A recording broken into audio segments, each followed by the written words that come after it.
From the 32 teams in the Champions League this season, there's only 2 left, Manchester City and Inter Milan. So who's gonna win the Champions League final to take home the trophy? Well, I don't know, but here's my predictions on what's gonna happen, and trust me, you're gonna wanna stay until the end for this one. Let's talk about the underdogs first, Inter Milan. So Inter actually had a pretty good season. Yeah, they didn't win Serie A, but they did manage to get 3rd place, which means regardless of the outcome of the final, they'll be back in the Champions League next season. Wish I could say the same thing about my club Liverpool, but Europa League, here we come. Anyways, back to topic. Not only did Inter manage to get 3rd place in the league, but they've also won trophies this season. They absolutely destroyed AC Milan in the Supercoppa Italiana final 3-0 all the way in Saudi Arabia, giving Inter a trophy right there. But that's not it though, because recently Inter Milan had a comeback win versus Fiorentina 2-1 in the Coppa Italia final, and a huge reason for this was because of Lautaro Martinez's 2 goals, which gave Inter the trophy. Speaking about Lautaro Martinez, he's been on fire since the World Cup ended. We all remember how terrible Lautaro Martinez was at the World Cup,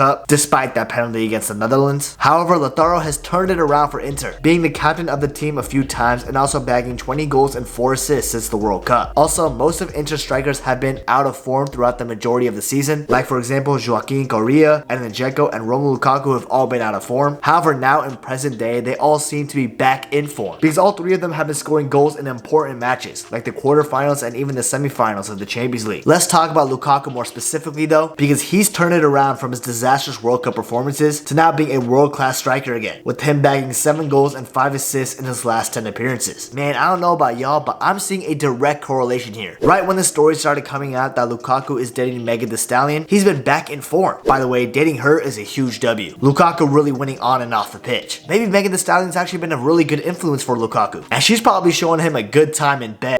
I'm sorry about that. Moving back to topic, let's talk about how Inter Milan have done in the Champions League so far. So nobody really expected them to get out of their group, let alone the Champions League final. But somehow Inter got 2nd place and made it to the round 16, beating out the Spanish giants Barcelona. And they beat Barcelona pretty controversially as well. And maybe in another dimension, Barcelona actually beat Inter and are in the Champions League final instead of them. Who knows? Regardless, Inter found a way to make it through, and luck was on their side in the knockout stages. That's because, with all due respect to their opponents, Inter were not facing the best teams in the competition. In the round 16, Inter got the easiest 1st place opponent, which was FC Porto, and thanks to Romelu Lukaku, they barely made it through 1-0. Then in the quarterfinals, Inter got blessed even more since they had to face another relatively easier opponent, Benfica. Now I'm not gonna lie, Benfica have been on fire this season, and I thought they were gonna be the ones to make it through. However, Inter were in their bag and beat them 5-3 on aggregate, making sure they secured a semi-final dance with their local rivals AC Milan. Now even though I thought AC Milan were gonna pull it off and make the final, there were clear signs that Inter was definitely gonna be the ones to go through. For example, they've beaten AC Milan a majority of the times this season. They beat them in the Supercoppa Italiana final, like I said before, and also in the Serie A 1-0. Since Inter already had the winning formula against AC Milan, they used their same usual style and beat them 2-0 in the 1st leg and 1-0 in the 2nd leg, making sure they were the ones going to the final. Let's talk about the rest of the Inter team rather than just the attackers before we move on to Man City. It's obvious this season that Inter were rusty in the beginning, but now their defense is much more reliable and stable. A huge reason for this is because of Andre Onana, who came from Ajax and is now the #1 keeper at Inter Milan. His saves have been pretty good, and his distribution has been pretty good as well. Plus, with the fact that one of the most underrated managers in the world, Inzaghi, has been using a formation that plays with 5 in the back, the defense has been solid for the most part. With the likes of Bastoni, Acerbi, De Vrij, Darmian, Brozovic, Di Marco, and Dumfries playing somewhere in the back 5, Inter Milan have a pretty solid defense that's gonna be tough to crack. Not even one of the most talented players in the world, Rafael Leao, could get past his rock solid defense. So you never know, man. Inter could shut out City in the final. Plus, with Inter's midfield consisting of Çalhanoğlu, Nico Barella, and even Mkhitaryan, Inter have an underrated side that a lot of people, including me, have been sleeping on this season. I want to go back to the attackers really quickly though, because there is a huge discussion on who's going to start up top, Edin Dzeko or Romelu Lukaku. Both have been on fire as of late, and not knowing who to start is a good problem for Inzaghi to have. I personally believe he's going to go with Dzeko, due to the fact that he used to be a Man City player, and that Inzaghi favored him to start versus AC Milan. But if it were up to me, I would start Lukaku, just because he has a good relationship on the pitch with locked-on starter Lautaro Martinez. Who would you guys start though? Let me know in the comments. Now let's transition over to Manchester City, the heavy favorites to win their 1st Champions League this season. However, real quick, if you haven't already, please remember to subscribe to the channel. I would really appreciate it, and it helps me out a lot, so thank you. Back to Man City though, they've had an extremely successful season. They came back against Arsenal in the Premier League to win the Premier League for the 4th time in the last 5 years, and they also recently beat out Manchester United to the FA Cup. Thank goodness, man, because I did not want to see Man United win that trophy. And now with 2 trophies already locked up with 1 more to go, ago, Man City are on their way to getting a historic treble. Literally a season after where Liverpool were going after the quadruple before coming up short. Pain, man. All I feel is pain. Now let's get straight into the topic of the striker for Man City, Erling Haaland. The Norwegian robot has 52 goals and 9 assists in 52 games. That's outrageous. Haaland is now the leading goal scorer in a Premier League season with 35 goals, beating out the likes of Andy Cole, Alan Shearer, and my beloved Mohamed Salah. Haaland is a striker that every team in the world would love to have at their disposal, and him being on the team definitely feels like the final puzzle piece that Pep Guardiola needed to win this trophy. Now Haaland isn't the only one performing well for City. Pretty much everybody has. John Stones in this new CDM/CB hybrid position is tactical genius by Pep Guardiola because he's been doing so well. Rodri is showing once again that he's a world-class midfielder as well. And speaking about world-class midfielders, Man City got 2 more in Kevin De Bruyne, who's been enjoying himself a very good season, and also İlkay Gundogan, who's coming to life at the end of the season like he always does. If Gundogan could replicate his end of the season performances throughout an entire season, bro would probably have at least 3 Ballon d'Ors. And Man City's depth is crazy too. No other team in the world has the choice of bringing off the likes of Bernardo Silva and bringing on Riyad Mahrez. Man City got more depth than they need, bro. It's unfair. Anyways, let's talk about Man City's Champions League campaign so far. They easily topped their group with almost no problems at all. Their only tough opponent was probably Borussia Dortmund, but they're ballers, bro, so it definitely wasn't hard for them to top the group. Then in the round 16, City had to play RB Leipzig, and Haaland ran right in the second leg, scoring 5 goals and helping Man City defeat the German club 8-1. Leipzig, come on, bro. How did y'all get defeated by that much? Anyways, to the quarterfinals we go, and Man City had to play Bayern Munich, the German champions, for like the 10th time in a row. But Man City made easy work of them and defeated them 4-1 on aggregate. Then in the semifinals, Real Madrid was my hope to knock out City in the competition. But instead, Real Madrid got absolutely battered away to City and lost 4-0. Something I never thought I would see in a million years. Come on, Madrid, I needed you to clutch up for me. And now here we are. Man City is only 1 win away from winning the Champions League. Alright, now that we've previewed both of the clubs involved in the final, it's time to talk about my predictions. Who do I think is going to win the Champions League? Well, I think the final isn't going to be a blowout like many people expect. And yes, I know Man City are the heavy favorites and they absolutely destroy Inter Milan on paper, but Inter are a very well structured side with a lot of quality players as well, so it's important not to overlook that. Regardless, Man City winning the Champions League is inevitable and it's bound to happen eventually, so I'm sadly gonna have to say that Man City will win the Champions League 3-1. However, don't click off the video because I have something important to say. Man City are elite chokers in this competition. It literally wouldn't surprise me if they bottle it again. Plus, in the last 10 years, every team that has won the Champions League has had a Croatian on their team. Man City does not have a Croatian player, but Inter Milan have Brozovic, so according to my calculations, Inter could very much win this. Also, every time I predicted Man City to lose a Champions League game, they end up winning it. But every time I predict that Man City will win, they'll lose. So Inter fans, me picking Man City is a favor to you guys. And Inter Milan, please save football, bro. You're my last hope, please. I'm on my knees. Damn, that rhymed. Anyways, let me know your guys' Champions League final predictions in the comments down below. I would love to know what you guys think. And also remember to subscribe to the channel. I would really appreciate it. And also, if you want to learn more about one of Real Madrid's new signings who has scored goals against Man City in the past, Jude Bellingham, you definitely want to check out this video right here. You won't regret it.